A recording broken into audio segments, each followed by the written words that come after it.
Yo, what's up you guys? Welcome back to Second Take. It's Vishwa here, and today we're going to be discussing if the Los Angeles Clippers are true championship contenders for the upcoming season. The team had already consisted of a talented group featuring all-stars Kawhi Leonard and Paul George, with solid role players like Reggie Jackson, Ivica Zubac, Marcus Morris, and Norman Powell, coached by the well-revered Tyronn Lue. But this offseason, the Clippers have added former all-star point guard John Wall in free agency. In today's video, we'll first discuss the Clippers' past few seasons in brief, and talk about what they've struggled with in the past. Then I'll be covering how newly acquired guard John Wall can improve the already talented team and if the Clippers can truly contend for the NBA Finals. Before we get started, please make sure to subscribe to the channel if you haven't already. I promise you will not regret it, and let's get straight into the video. The start of the Kawhi Leonard, Paul George era for the Clippers in the 2019-20 season featured an excellent regular season, finishing with a record of 49-23 for second in the Western Conference, even with all-star Kawhi Leonard playing only 57 games and Paul George playing 48 out of the 72 games. Several games were played without the two All-Stars, and the team still played really well and constantly won, proving to everyone how elite the roster was and that they could be a serious contender as well. Unfortunately, this regular season success would not translate in the playoffs because of a common theme that has always happened with Doc Rivers as a head coach. The team blew a 3-1 lead in the second round to the Denver Nuggets, and the last 3 games also featured the Clippers blowing double-digit leads. The team had also no answer for Nikola Jokic, and their two All-Stars Kawhi and PG simply did not show up, and both of them folded, especially in the crucial Game 7, which led to the team getting eliminated. This also led to the team replacing Coach Rivers with the former champion coach Tyronn Lue. As for the 2020-21 season, the Clippers did finish with a solid 47-25 record and the 4th seed in the Western Conference. Unfortunately, star Kawhi Leonard went down later in the season with a partially torn ACL. Nevertheless, the team led by excellent head coach Tyronn Lue was still able to make it to this conference finals after first defeating the Mavs in 7 games, then the Jazz in 6 games in the second round. Unfortunately, the team would fall to the Phoenix Suns in the Western Conference Finals because star Paul George simply did not have any offensive help, with the exception of Reggie Jackson and Marcus Morris. This season, the team did not have Kawhi Leonard at all, and Paul George also only played 31 games and mainly only played towards the end of the season. The team simply had a lack of any star power, no matter how well-rounded the roster was. The team would lose their first play-in game to the Minnesota Timberwolves in the 7 versus 8 seeded matchup in a close affair. To their dismay, the season would end when Paul George was forced to enter the health and safety protocols after testing positive for COVID, causing the team to ultimately get eliminated by the Pelicans in the second round of the play-in. Either way, it wasn't like the team was going to do any damage playing the top-seeded Suns in the first round of the playoffs with their depleted roster. Now, before we dive into the Clippers' outlook for next season, I think you can notice a common trend with the team. The primary reason the Kawhi-PG led Clippers have not found the title contending success is because the roster has simply never been healthy, especially come postseason. If the Clippers are even thinking about a title run next season, a healthy roster is a #1 priority, and you can't address this requirement any harder. The team is already not even that bad as it is. This season, the Clippers were a pretty good 11th in defensive rating at 108.4, even without their two All-Stars, who are also known to be among the best defenders in the NBA. But since they were missing their two All-Stars, they had a lowly 24 ranked offensive efficiency at about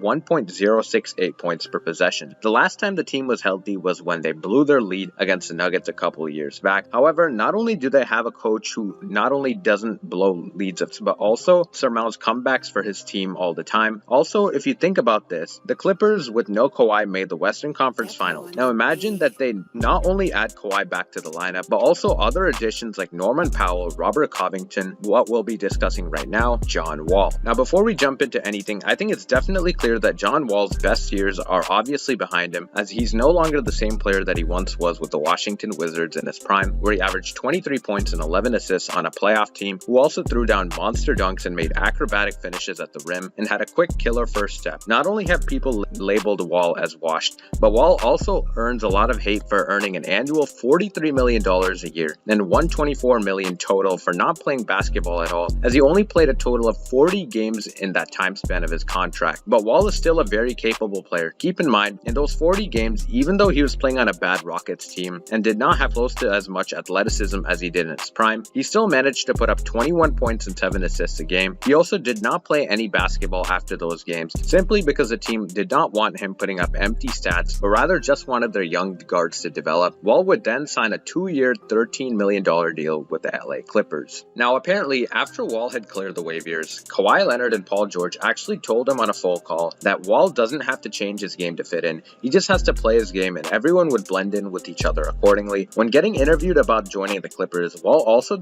said that he's happy that he doesn't have to play the role of Batman anymore and is happy to be on a title contending team. He also said that he expects to shoot a lot of catch and shoot threes and floaters this season and has been working a lot on them this offseason as well. According to advanced NBA stats, Wall also shot 38% on catch and shoot threes last season, which is pretty good, and he has also been working on his three ball a lot in the offseason with a gym and a trainer. This just shows a bright sign of Wall putting in the work needed to contribute to a title run with the Clippers. Now we'll examine his fit on the Clippers. However, it's not a done deal for John Wall to be starting at the point guard position. According to Coach Lou, John Wall and Reggie Jackson are having an open competition for the starting point guard spot. In my opinion, I feel like Reggie would fit better in the second unit because he seems like a score-first guard who can be used very well in the second unit as a scoring and facilitating spark plug, whereas Wall can thrive more as a two-way playmaker who can also knock down open shots and create his own shot when needed. I see the starting lineup as Wall at the 1, Paul George at the 2, Kawhi Leonard at the 3, Marcus Morris at the 4, Ivica Zubac at the 5, and in the second unit I would see Reggie Jackson running the offense at the 1, Luke Kennard at the 2, Norman Powell at the 3, Nicholas Batum at the 4, and Robert Covington at the 5. They also have good insurance players like Terrence Mann and Amir Coffey who serve as solid 3 and D players. To me, it would help to sign another big in the market like LaMarcus Aldridge, DeMarcus Cousins, or Paul Millsap just in case Zubac goes down with an injury and the team is facing a tough big man matchup like Nikola Jokic or Joel Embiid. But overall, this is an extremely good rotation. This starting lineup is already stellar defensively, and on offense they have Wall as a playmaker, George and Kawhi as shot creators and off-ball shooters. Marcus Morris is also a stretch 4 who can operate from the post as well, and Zubac as the interior presence. The bench also has plenty of weapons with Reggie Jackson and Norman Powell leading the scoring punch, Kennard as a spot-up shooter, and Batum and Covington will also do the same while playing lockdown defense. To me, if this entire rotation stays healthy and John Wall can develop good chemistry and contribute solidly, putting up about 15-ish points and 6 assists per game, they're definitely among the top contenders in the league. Overall, I'm really excited to see this LA Clippers team next season, specifically the return of Kawhi Leonard and how John Wall will mesh with this roster. Let me know what your guys' thoughts are on the Clippers and if they can contend for a chip next season or not. Also, let us know any other ideas for content you'd like to see us create. Please smash that like